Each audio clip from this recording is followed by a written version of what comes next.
Was I married 4 times? Yes, I was. I confess I was married I confess I was married 4 times. And the reason I'm smiling is because I spent a lot of time um, giving the men involved in some of these relationships a very bad uh, reputation. I'm not saying that I ever said anything that wasn't true. It was all true, except that the reason that this one human being kept choosing selection poor, not able to evaluate whether this should be a friendship or this should be a marriage. I wanted to be married. And so when the opportunity was there to do so, I did it. I had not lived alone. Quite frankly, I didn't know how to do that. I'm not sure that I know how to do it today. But I did think that it was time for me to stop and try to answer these questions for myself. I decided to come back to Los Angeles and learn to live alone. I said I will learn about me, not the role I play. And it's difficult to learn to live alone. It's difficult because I'm difficult. I'm not easy to live with. You know, you have 3 or 4 choices here that will give you a terrible day or a wonderful day. And there's no one else to blame except you. Because you're here alone. You can't say he did this or he did that. It's all you. And you don't seem to want to make yourself extremely happy the way you wanted other people to come along to make you extremely happy. Nobody can make you extremely happy but you. I was an old lady before I understood that.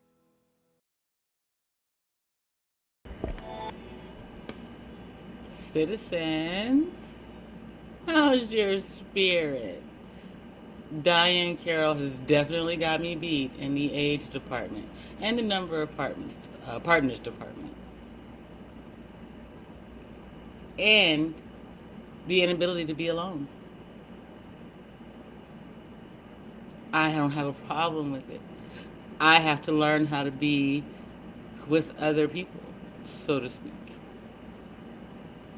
I was watching another content creator today, and she was discussing how she had run afoul of a gentleman that she's just beginning to date, uh, and it took her by surprise. It didn't take me by surprise. I'm not gonna reach for my purse when you ask me to go to a meal. Um, but we do live in a time and a place where uh, people don't understand those type of basic etiquettes, right?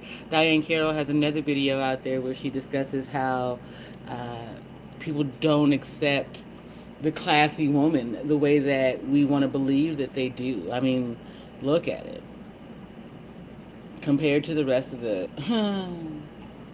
broads in this space, I certainly have a whole lot more class, and yet they ran to all the hoes, and then they ran to the white girl, and then they ran to the hoish, almost white women. So that's the nature of being. So it ain't never bothered me in the least. The majority of um, the human population can't make up their mind easily on whom they want to spend time with. You know what I'm saying? Yo, seriously, y'all, YouTube is pissing me off with the idea that you're not going to send me my own notification, bruh. They don't even make good math. You put me at the top of the thing, but you won't tell me that I'm live? What is that about? Also, right now, my favorite two dudes, sort of, in YouTube at least, Butterscotch and Sucre are live discussing what white people want from black men, as if I give a darn. So that's why I'm here. But please make sure that you go over and support the gentleman. And then there's Daisy, who thinks that she owns the entire apartment complex. Gone ahead and getting her point out this morning. So there's that as well that's going on in my world. What is going on in your world this morning? How is your spirit? How have you been since the last time I was live? Which I don't know, might have been like 6, 7 hours ago, something like that. So y'all, y'all, seriously, I'm beginning to believe that there must be like some demon somewhere who is just really trying my patience. So I go to call the legal aid folks who were supposed to be assisting me with finally getting this damn divorce. And she's like, we don't know anyone by that name. Not my name. They found my name in the system. But the person who's supposed to be helping me all this time, we don't. Who? No, we don't have anyone by that name. Excuse me? Then I give the thing. She's like, no, all of our numbers end in this number. Or begin in this number. Well, who the hell I've been talking to all this time? I guess ghost to ghost be getting it done.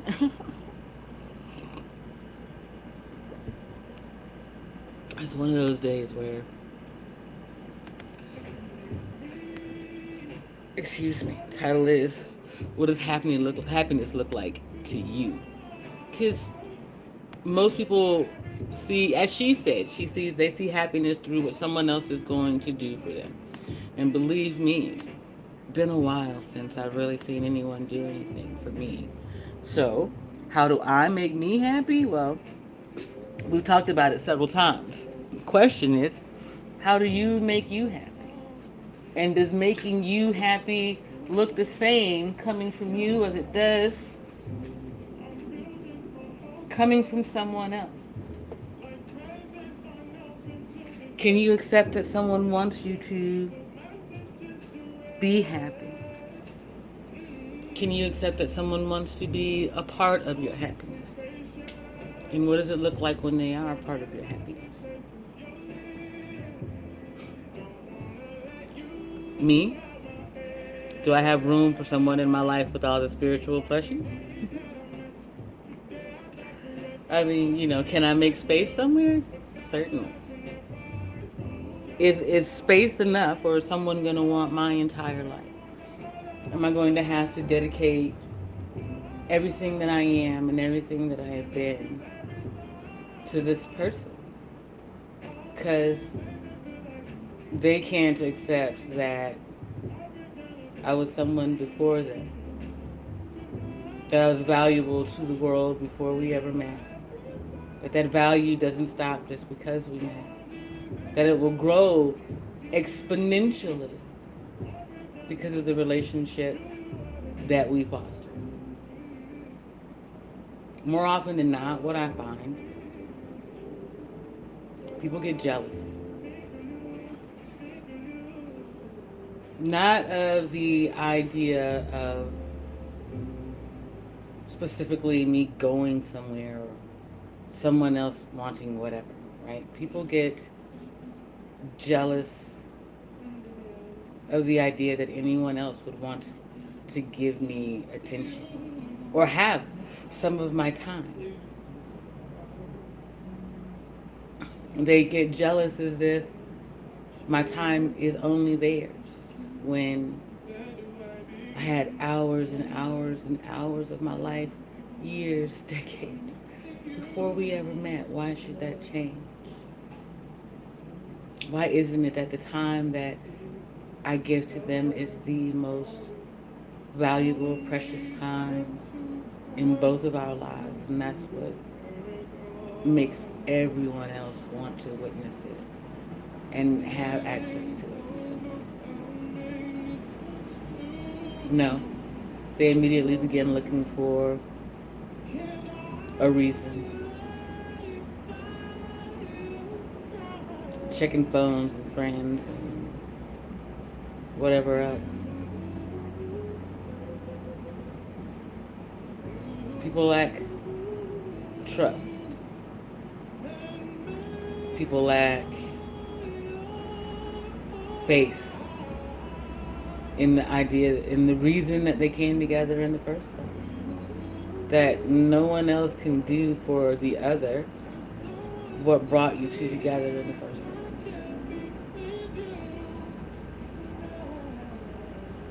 You can get a lot of relationships parts anywhere. You can have sex with damn near anybody. You can find a laugh with someone. You work hard enough at it. You can have a great conversation with just about anybody. but yourself,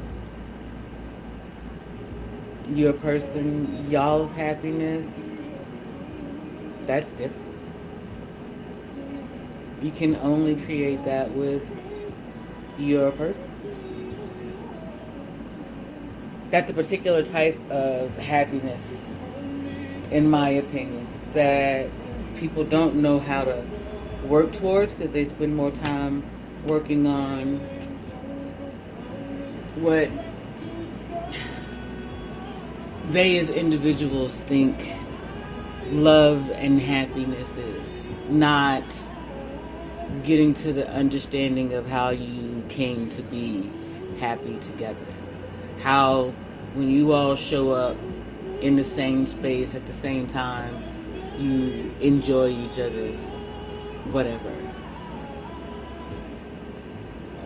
People tend to like pick that apart instead of just being in it and enjoying it. They're always looking for the reason to not, for why someone's gonna stop being there for them. The moment that you always, like, for instance, let's just say every day at 12 o'clock, I make time for you. And we have a fantastic hour together. And then one day I don't show up at noon. What do you do? Do you question, am I okay? Or do you question why I didn't show up for you? Do you just go on the next time that you see me as if nothing happened and I didn't miss that day or however many weeks? Or do you ask the pertinent questions? Do you lean into the conversation? Do you care enough to be there in the same way that I care enough to be there for myself? Or you want me to care enough to be there for you?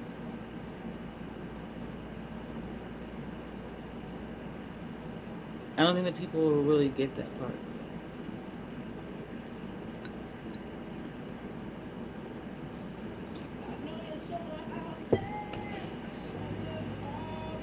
I don't think that love is, or even happiness, is putting someone else before you, so to speak. It's just not putting them beneath you. How about you start there? How about you recognize that they're just as whole and human as you are, or broken and human, depending. And either way, that's what you need. Someone who can understand and accept that about you.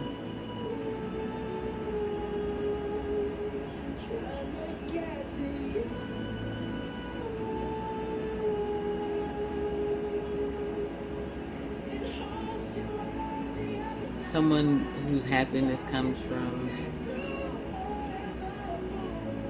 just knowing you're there for them. You're their person.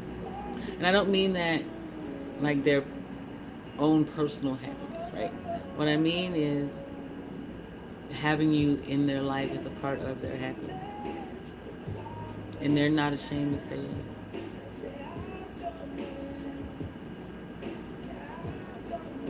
They're not ashamed to point it out and broadcast it to the world, so to speak. That's what being a wife and mother does, that. Just being a mother, so to speak, doesn't do.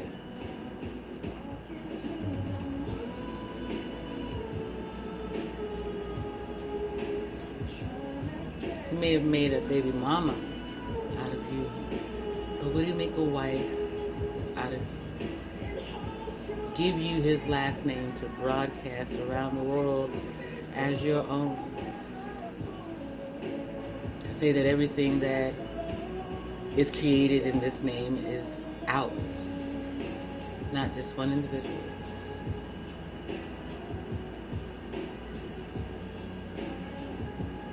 That's the value of marriage. That's the value of marrying before you care. It's the value in understanding that marriage itself isn't just about the piece of paper.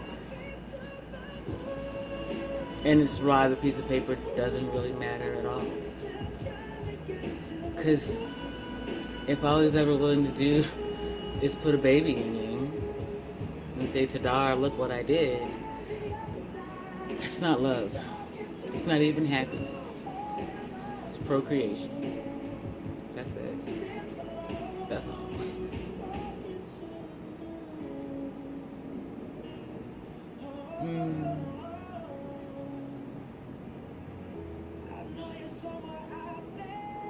Child, I'm telling you, when I say I know that the Creator, the Most High, has been watching over me, I called the woman who's supposed to be helping me with this thing. I told you that in the beginning.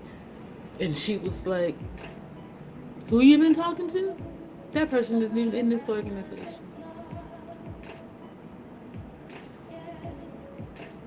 I think the Most High just wanted me to keep going until a solution presented itself.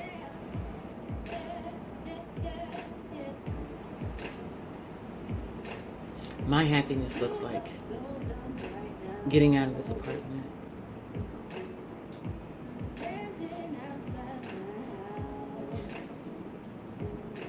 My happiness looks like finalizing my divorce. Finally.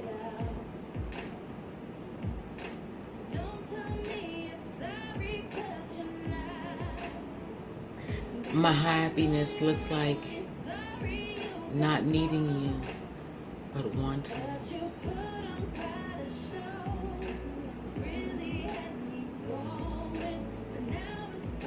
I think that's the thing that's difficult for a lot of people. The idea of someone not needing you. If they don't need you, what happens if they stop wanting you? Can they stop wanting you? If they want you, do you eventually become a need? Something that they cannot live without.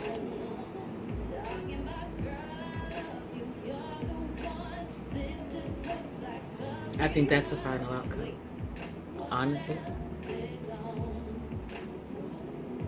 That we choose the person we want, who wants us in return. And we want similar, if not the same things in life. And we are willing to work on those wants together. And walk that wanting journey how long it takes. Until our wants and our needs are met. And then after that, it's great.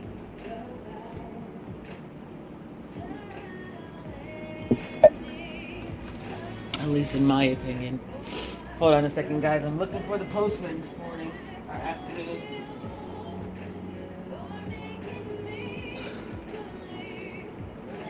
I do know that I have a letter coming today from at least one or two offices.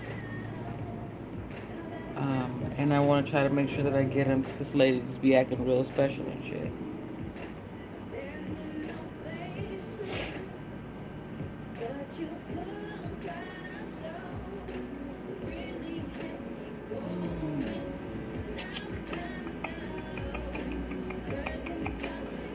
Okay, so no, there's nothing new today. Just whatever mail she didn't give me yesterday, it looks like.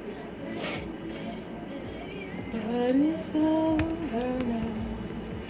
Honestly, y'all, I said what I had to say. That's it. I don't intend on being here forever this time. Keep spirit. See you in the street.